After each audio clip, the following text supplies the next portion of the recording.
नमस्कार, मैं हूं आमिल बेग। आप देख रहे हैं सिटी बुलेटिन न्यूज़। पेश हैं आज के प्रमुख समाचार। होली और शब बारात का त्योहार सकुशल कैसे संपन्न हो, इसके लिए पुलिस सजग है। आगामी त्योहारों होली और शब बारात के दृष्टिगत डीआईजी एसएसपी मुनिराज जी के निर्देशन में अयोध्या पुलिस ने आज रूट मार्च निकाल करके शांति बनाए रखने का संदेश दिया। एसपी सिटी मधुबन सिंह और सीओ सिटी शैलेंद्र सिंह की अगुवाई में आज नगर कोतवाली और कैंट पुलिस ने एक साथ मिलकर के रीडगंज फतेहगंज से लेकर के चौक सहित विभिन्न इलाकों का रूट मार्च किया और पुलिस का विश्वास होली दहन के स्थानों का निरीक्षण और कस्बे में कानून व्यवस्था समेत तमाम समस्याओं को देखते हुए ये रूट मार्च निकाला गया। कानून व्यवस्था बनाए रखने को लेकर के एसपी सिटी के निर्देशन में लगातार सीओ सिटी और दोनों ही थानों की पुलिस चौकी इंचार्ज और भारी मात्रा में फोर्स ने आज ये रूट मार्च किया है, पैदल गश्त किया है। तस्वीरें आप देख सकते हैं, देर शाम की तस्वीरें हैं। होली का त्यौहार 2 दिन बाद है, होलिका दहन भी होना है। मुस्लिमों के पर्व शब बारात को लेकर की तैयारियों का सिलसिला अंतिम दौर में है। शब बारात भी 7 मार्च को है। कब्रिस्तानों, दरगाह, मस्जिदों के आसपास की सुरक्षा व्यवस्था को पुलिस जहां टटोल रही है, वहीं एसपी सिटी ने आज कहा कि शांति व्यवस्था बनाए रखते हुए इस पर्व को संपन्न कराया जाएगा। आगामी होली के त्यौहार को दृष्टिगत रखते हुए अयोध्या सिटी क्षेत्र में ये फुट पेट्रोलिंग की जा रही है। इसमें CO traffic, CO city, inspector cantt, inspector कोतवाली और पीएससी, महिला थाना सभी लोग हैं। उन संवेदनशील स्थलों की जो मिश्रित आबादी के हैं, इसके अलावा जो होली का त्यौहार है और इसके साथ साथ शब बारात भी है, इसकी संवेदनशीलता को दृष्टिगत रखते हुए ये एरिया डोमिनेशन किया जा रहा है और फुट पेट्रोलिंग की जा रही है। ट्रैफिक व्यवस्था को रेगुलेट कराया जा रहा है। इस अभियान की शुरुआत घंटाघर चौक से फतेहगंज से कसाबबाड़ा होते हुए रिकाबगंज से नियामा चौराहा से अंदर मछली मंडी होते हुए गुदली चौराहा और फिर ये जो अलीगढ़ पुलिस चौकी है, इसके अलावा गुलाबबाड़ी है और अब पुनः इसको लेके चौक की तरफ इसका मूवमेंट हो रहा है। होली के त्यौहार के दृष्टिगत रखते हुए संपूर्ण अयोध्या को 2 सुपर जोन में विभाजित करते हुए जोनल अफसर और जोनल पुलिस अधिकारी, जोनल मजिस्ट्रेट नियुक्त किए गए हैं। इसके अलावा सेक्टर पुलिस अधिकारी, सेक्टर मजिस्ट्रेट नियुक्त किए गए हैं और माइक्रो लेवल पर उपनिरीक्षक और उनके साथ आरक्षी की ड्यूटी लगाई गई है। होलिका दहन के समय पेट्रोलिंग पार्टियां, क्यूआरटी और पीएससी लगाई जाएगी, मूवमेंट किया जाएगा। शांतिपूर्ण तरीके से होलिका दहन और होली का रंग जो है शांतिपूर्ण तरीके से खेला जाएगा। इसके साथ ही साथ शब बारात का भी त्यौहार है, इसके दृष्टिगत रखते हुए रात्रि में पेट्रोलिंग और पिकेट ड्यूटी लगाई जा रही है। यातायात व्यवस्था को रेगुलेट कराने के लिए विभिन्न चौराहों तिराहों पर ट्रैफिक पुलिस के कर्मचारियों के साथ साथ सिविल पुलिस के कर्मचारी लगाए गए हैं और कहीं कहीं एकल दिशा मार्ग भी बनाए गए हैं। यातायात सुचारू रूप से चल रहा है। नियामा और मछली मंडी रोड और उसके आसपास के रिहायशी इलाके में रहने वालों के लिए अब एक नई मुसीबत खड़ी हो गई है। बता दें कि नियामा से मछली मंडी मार्ग पर प्रेम सोनी के अवैध बिल्डिंग को ध्वस्त करते समय प्राधिकरण और नगर निगम की टीम के द्वारा ये नहीं देखा जा सका कि बगल में ही एक पीपल का पेड़ है जो ब्रह्म बाबा का स्थान है।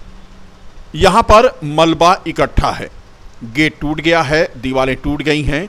ये भी बता दें कि शनिवार और मंगलवार आदि तिथियों में लोग यहाँ पर दिए जलाते थे शनि भगवान के लिए। इसके अलावा दाह संस्कार करके लौटने के बाद यहाँ पर घंट बांध करके 13-10 कार्यक्रम के पहले की जो भी क्रियाएं होती हैं वो स्थानीय लोग करते थे। इस समय इस पीपल के पेड़ पर 2 घंट बंधे हैं, यानी स्थानीय इलाके के 2 व्यक्तियों की मृत्यु होने के बाद उनका क्रियाक्रम यहां पर संपन्न कराया जाता है।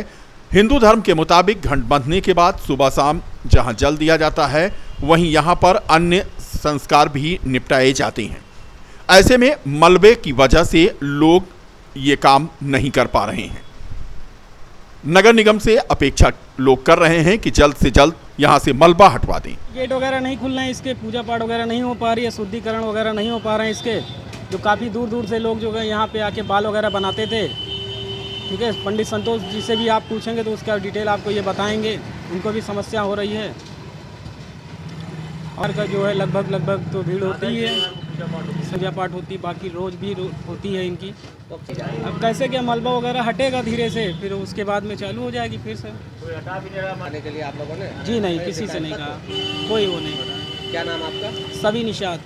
क्या आप यहाँ की चीज दुकान है? तो हो ही गई, अब क्या करें, लेकिन सब बंद हो गया, मंदिर का गेट भी बंद हो गया, मलबा गिर गया है तो परेशानी तो हुई। लेकिन अब क्या करें, अब कैसे कौन हटाए, सरकार हटाए, जिसका है वो हटाए, कोई आ भी नहीं रहा। आज तो हफ्तों से ऐसे चल रहा है ये। शाम को रोड जाम भी हो जाती है, लेकिन पूजा के लिए तो बहुत दिक्कत हो रही है। यहाँ पे मुंडन का बाल भी बनता था, वो भी बंद है। जो मरते थे लोग शुद्धिकरण वाला, वो भी बंद है, क्योंकि यहाँ पे अब जगह ही नहीं बची है।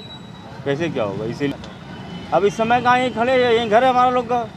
और जहाँ पूजा पाठ कैसे किया, अब नहीं हो रही पूजा पाठ जहाँ मौके पे, जब जगह ही नहीं वहाँ पे जाने के लिए, तो कैसे पूजा पाठ होगी। अरे ये तो अब हम भी नहीं जानते, हमारे बाप दादा के टाइम का है ये। अब क्या चाहते हैं, अब मंदिर हमारी सोचिए तो यहाँ पे पूजा पाठ जैसे चलती थी वैसे चले। क्या नाम आपके? संजय यादव। अयोध्या में राम मंदिर का निर्माण चल रहा है। रामलला के मंदिर निर्माण की प्रगति से आज अयोध्या के साधु संतों को रूबरू कराया गया। श्री राम जन्मभूमि तीर्थ क्षेत्र ट्रस्ट ने अयोध्या के राम मंदिर आंदोलन से जुड़े हुए सभी मठ मंदिरों के धर्माचार्यों को आमंत्रित किया था।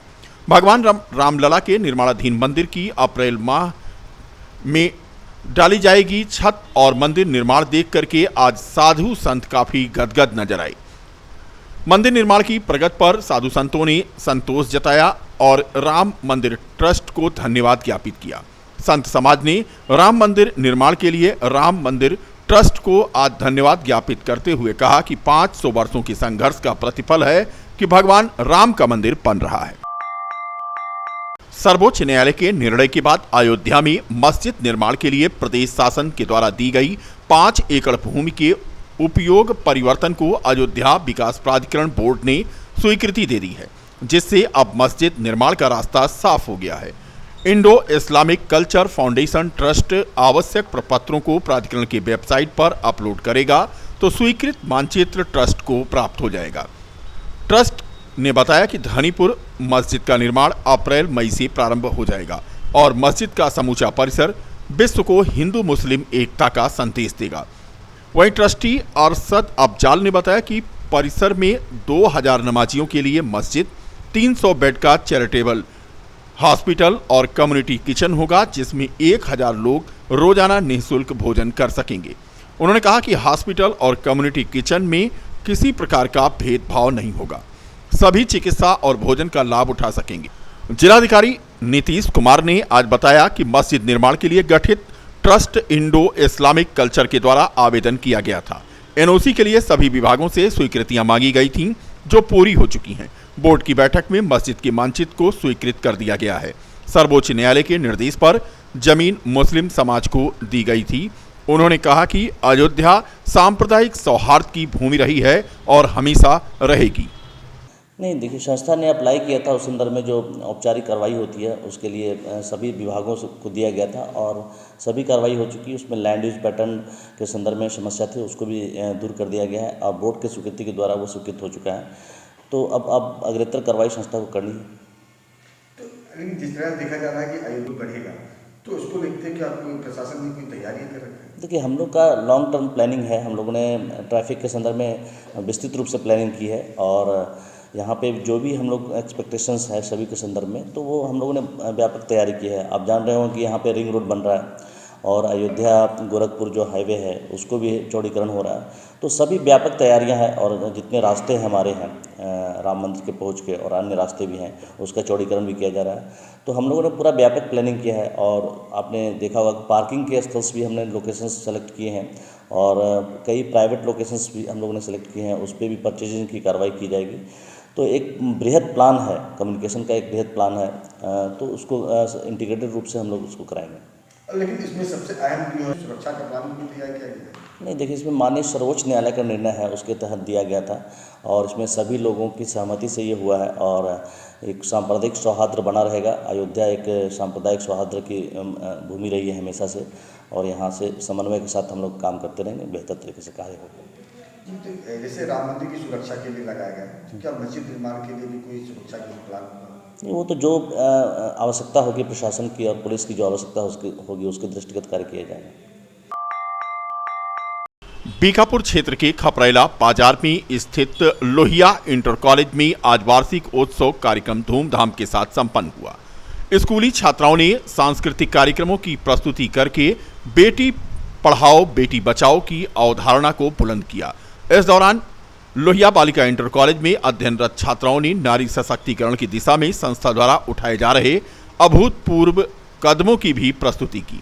वार्षिकोत्सव कार्यक्रम का संचालन विद्यालय के प्रबंधक व समाजवादी पार्टी के वरिष्ठ नेता पारसनाथ यादव ने किया तथा संचालन में कोमल यादव शामिल रहीं। मुख्य अतिथि के रूप में मिल्कीपुर के विधायक अवधेश प्रसाद ने डॉक्टर लोहिया के नक्शे कदम पर चलाई जा रही संस्था की सराहना करते हुए मेधावी छात्राओं को सम्मानित किया। इससे पहले गोसाईगंज के विधायक अभय सिंह द्वारा भी होनहार छात्रों को पुरस्कृत करते हुए सम्मानित किया गया। कार्यक्रम में मुख्य रूप से सपा के नेता आबाद अहमद, जेपी यादव, राजीव यादव, उग्रसेन मिश्रा आदि मौजूद रहे। 10 किलोमीटर के परिक्षेत्र में बालिकाओं का कोई विद्यालय नहीं था। मैंने एक प्रण किया था कि मैं साकेत महाविद्यालय का चुनाव जीतने के बाद मैंने तय किया था, मैं दाढ़ी रखा के चलता था कि जब तक बालिकाओं का विद्यालय नहीं खोल दूंगा तब तक अपनी दाढ़ी को नहीं बनवाऊंगा। जिस दिन बालिकाओं के विद्यालय की स्थापना किया मैंने उस दिन दाढ़ी चलवाया। एक प्रण मेरा पूरा हुआ। आज हमारी बेटियां, हमारे बच्चे, हमारे बेटे आज इस विद्यालय में इतने अच्छे अच्छे कार्यक्रम कर रहे हैं। आज मैंने सभी विद्यालय के बच्चों को सम्मानित करने का काम किया, चाहे राणा प्रताप सम्मान हो, चाहे मंगल पांडे सम्मान हो और चाहे वो जो है लोहिया जी का सम्मान हो, चाहे सरस्वती जी का सम्मान हो, चाहे पुष्पा देवी यादव का सम्मान हो। बच्चों को मैंने सम्मानित करके बहुत अपने को जैसे लगता है बहुत खुशी अनुभूत किया हूँ।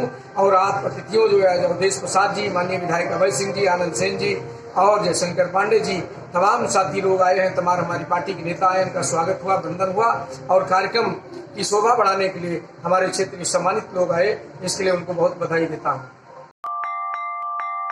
आज विश्व किडनी सप्ताह मनाया जा रहा है। गुर्दे के महत्व के बारे में जानकारी देने के लिए मशहूर गुर्दा रोग विशेषज्ञ डॉक्टर संत पांडे ने किडनी रोगों के बारे में विस्तार से जानकारी दी और इसके रोकथाम के बारे में बृहद तरीके से व्याख्या की। कार्यक्रम का संचालन कोरोना रेमेडीज के विवेक पांडे एवं निशांत तिवारी ने किया। जो आज हम लोग बेसिकली वर्ल्ड किडनी डे जो हर साल मनाया जाता है मार्च महीने के दूसरे बृहस्पतिवार को, इस बार 9 मार्च को है, उसी के उपलक्ष्य में हम लोग ये कार्यक्रम हम लोग ने रखा है, जिसका मुख्य उद्देश्य जनमानस को, जो आम नागरिक हैं उनको गुर्दे संबंधित बीमारियों के बारे में सचेत करना है। जो मरीज जिनको शुगर, ब्लड प्रेशर या अन्य कोई ऐसी बीमारी है जिससे भविष्य में गुर्दे संबंधित बीमारियां हो सकती हैं, उनको और अधिक मात्रा में समझाने या जागरूक करने की ज़रूरत है, जिससे गुर्दे संबंधित बीमारियों में कमी लाई जा सके। कि बीमारियों के जो प्रमुख लक्षण हैं, शुरुआती दौर में जब मरीज आता है हमारे पास तो उसमें भूख कम लगना, उल्टी जैसा महसूस होना, कमजोरी लगना, सांस फूलना, पेशाब की मात्रा में कमी आना, शरीर में सूजन आना या लाल रंग का पेशाब आना शुरुआती लक्षण हो सकता है। आगे की स्टेज में आता है, एडवांस स्टेज में आता है, तब मरीज बेहोशी की हालत में हो सकता है, झटके आ सकते हैं, इधर अल्टर्ड सेंसोरियम या बहकी बातें कर सकता है या बेहोश की स्थिति में आ सकता है। बचाव के लिए इसमें सबसे पहले जो चीज़ों से गुर्दे में डैमेज होता है, जैसे शुगर, ब्लड प्रेशर, स्टोन की डिजीज़, ओवर काउंटर मेडिसिन, इन सब से हम लोग को अच्छे से बचाव करना है, जिससे बीमारी ना हो और अगर एक बार हो गया है तो बहुत सारी दवाइयाँ मेडिकल फील्ड में आ गई हैं जिसके किडनी वाली डैमेज के जो प्रोसेस है इसको हम लोग स्लो कर सकते हैं, जिससे लेट स्टेज में डायलिसिस या ट्रांसप्लांट की ज़रूरत ना पड़े।